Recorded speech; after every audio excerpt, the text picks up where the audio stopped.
ගෝත්‍ර වෙනස්ම ආකාරයකට අලුත්ම විදිහකට කරපු අමුතුම තාල චිත්‍රපටයක් තමයි මේ ගෝත්‍ර චිත්‍රපටය.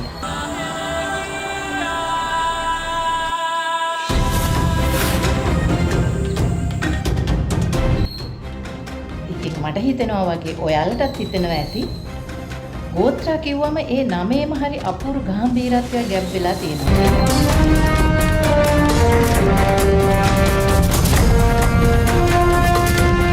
මතක තියාගන්න ගෝත්‍ර චිත්‍රපටය රිද්මා සිනමා හල් මණ්ඩලයේදී මාර්තු 27 වෙනිදා තිරගත වීමට නියමිතයි. ඉතින් මං කියන දේ හරිද කියලා බලන්න ඔයාලත් ගෝත්‍ර චිත්‍රපටය නරඹලා ඒ අපූර්ව අත්දැකීම විඳ ගන්න. ඔන්න අමතක කරන්න එපා.